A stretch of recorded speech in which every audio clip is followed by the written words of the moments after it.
दोस्तों, आज की कहानी है। ननन जी, आप तो मान गई, आपकी माँ कब मानेगी। दोस्तों, कहानी शुरू करने से पहले अगर आपने चैनल को सब्सक्राइब नहीं किया हो तो कर लीजिए ताकि आपके पास पहुंच सके हर नया वीडियो। अरे भाभी, लोगों का तो काम ही होता है बातें बनाना। इन सब बातों पर ध्यान मत दो। दूर से सब कुछ अच्छा लगता है पर सच्चाई तो पास जाकर पता चलती है। अपनी पढ़ाई के लिए आपने कितनी मेहनत की थी ये दूसरे लोग कैसे जानेंगे। हाँ, वो बात अलग है कि दूसरों के बच्चे की तरक्की देखकर लोग तारीफें करते, पर अपने घर की बहू की मेहनत का महत्व कोई नहीं देते। तभी तो लोग कहते हैं दूर के ढोल सुहावने। निया अपनी भाभी रीमा से कह रही थी। रीमा बोली, दीदी आप समझ नहीं रही हैं। लोगों की बातों का मुझ पर तो असर नहीं होता, परंतु मम्मी जी पर बहुत असर होता है। अब मैं बाहर वालों से तो लड़ भी लूं, परंतु अपने घर में अपनी ही सास से कैसे लड़ूंगी। ये बात तो आपको भी अच्छी नहीं लगेगी। लोग कहेंगे बहू लाई है या झांसी की रानी। रीमा पढ़ी लिखी थी पर शादी के वक्त उसकी बीएड की पढ़ाई अधूरी रह गई। उसे पूरा करने के लिए निया और पूरा परिवार बोल रहा था। हाँ, उसकी सास कमला जी थोड़ा नाराज थी पर बेटी ने समझाया तो फिलहाल मान गई।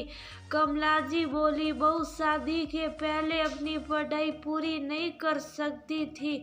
शादी के इतने सालों बाद तुम्हें फिर से पढ़ने का शौक चढ़ा है। रीमा बोली, मम्मी जी अब इतने अच्छे घर से रिश्ता आया कि मैंने भी पहले शादी करना ही सही समझा और फिर घर गृहस्थी के चक्कर में समय कहाँ मिला। दीदी ननन को शादी के बाद काम करते देखी तो मुझे लगा कि अपनी पढ़ाई पूरी कर सकती हूँ। अगर आपको पसंद नहीं तो नहीं करूँगी। कमला जी बोली, बस बस ज़्यादा बातें मत बनाओ और फिर मुझे क्या परेशानी होगी।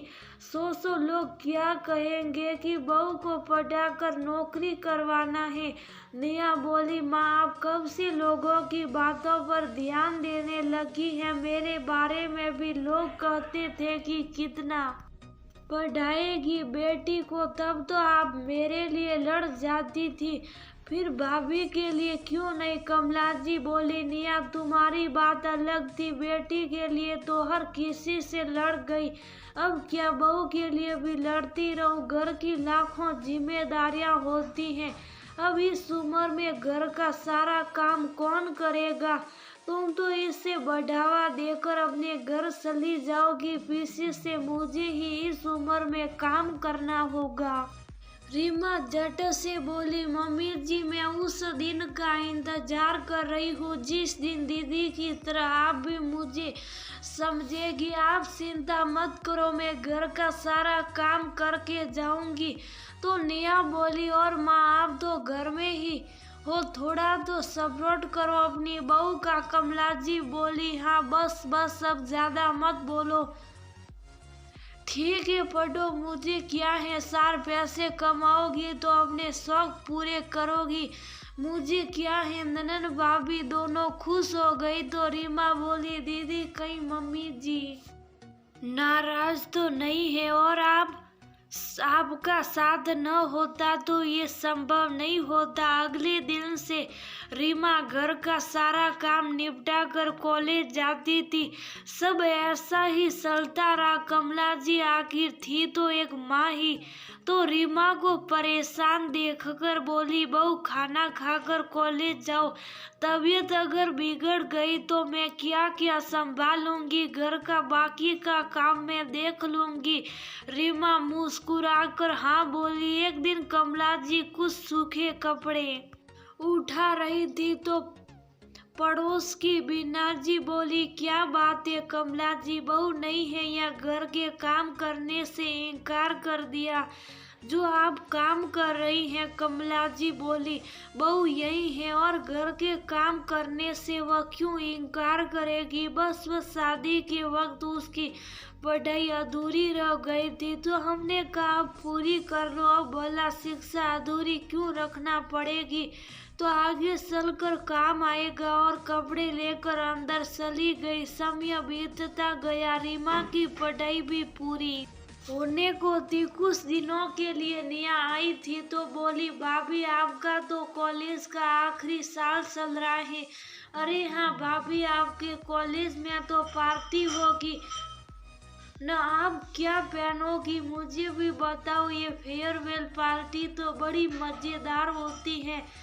कमला जी बोली, हे राम, बहुत ने बताया नहीं कि कॉलेज में पार्टी भी होती है। तो नेहा बोली, माँ पढ़ाई खत्म होने पर विदाई पार्टी होती है। कमला जी बोली, अब यही सब सुनना और बाकी रह गया था। रीमा का पति राकेश उसे छेड़ते हुए बोला, तो क्या तुम वेस्टर्न ड्रेस पहनोगी। रीमा झट से बोली, आप ऐसा क्यों बोल रही हो। और जितनी सुंदर भारतीय परिधान में लगती हैं उतनी सुंदर वह किसी वस्त्र में नहीं लग सकती। तो मैं तो साड़ी पहन कर जाऊंगी। कमला जी बोली, तुम मेरी बहू को औरों की तरह मत समझो, ये अपनी मर्यादा जानती है। राकेश बोला, क्या बात है, माँ के मिजाज बदले बदले नजर आ रहे और वह अपनी बहू की साइड ले रही है। माँ बोली, कौवे को देख हंस अपनी चाल नहीं बदलता। इस पर सब हंसने लगे। रीमा घर और बाहर दोनों बड़ी कुशलता से संभाल रही थी। तब कमला जी को एहसास होता था कि वह दूसरों की बहुओं के गुण देखकर हमेशा खुश होती थी और रीमा की उससे तुलना करती थी। आज रीमा को देखती है तो उन्हें लगता है कि उनकी बहू भी किसी कम नहीं है। एक शाम कमला जी पार्क में बैठी थी तो बीना जी बोली, क्या बातें निया की माँ, घर के काम करके थक जाती हो क्या। मेरी जब भी मेरे पास आती है मुझे वो बिस्तर से नीचे नहीं उतरने देती हैं। तो दूसरी बोली, अब बहू की कमाई साथी हो तो ये सब तो झेलना ही पड़ेगा। अब या तो बहू पढ़ा लो या घर के काम करा लो, दोनों तो हो नहीं सकता। और हंसने लगी। कमला जी बोली, बिना बैंदूर के ढोल सुहाने होते। अगर ऐसी बात है तो जब भी आप अपनी बहू के पास जाती हैं तो 2 रोज में ही क्यों वापस चली आती हैं। लगता है आप सबके पास भी कोई काम नहीं है। आप सब में से कितनों की बहू काम करने के बाद भी घर का सारा काम करती होगी। मैं सब जानती हूँ, जरूरी नहीं जो दिखता है वो वैसा ही होता है। सब शुभ साफ थी क्योंकि उनके पास कोई जवाब नहीं था। कमला जी बोली, मेरी बहू अपनी पढ़ाई भी पूरी कर रही और घर को भी संभालती है। हाँ, मैं थोड़ी मदद कर देती हूँ तो इसमें क्या बुरा है। क्या यही मदद हम अपनी बेटियों के लिए नहीं करते हैं। जो आप ऐसी बातें कर रही हैं। तभी रीमा आई अपनी सास से बोली, मम्मी जी आपकी दवाई का समय हो गया है और घर पर सब आपका इंतजार कर रहे, घर चले। कमला जी बोली, अरे बहू तुम मेरी सहेलियों से नहीं मिली हो, आप सब भी मिलो मेरी बहू से जिसे मेरी चिंता है। इसे आगे बढ़ने से मैं रोकती नहीं हूँ। अगर हम साथ दे तो बेटी से बढ़कर बहू करती हैं। आप सब भी काना फूसी छोड़कर अपने घरों पर ध्यान दो और आना कभी बहू के हाथ की चाय पीने, क्योंकि समाज के खिलाफ जो लड़ती वह किसी न किसी की बेटी या बहू रानी ही होती है। चलो अब मैं भी चलती हूँ। और रीमा का हाथ थामे चली गई। रीमा बोली, मम्मी जी आपने अपनी सहेलियों से ऐसे क्यों बात की, वह क्या समझेगी। कमला जी बोली, वो कुछ औरतों को बातें सीधी तरह से समझ में नहीं आती हैं, उन्हें इसी तरह से समझाया जाता है।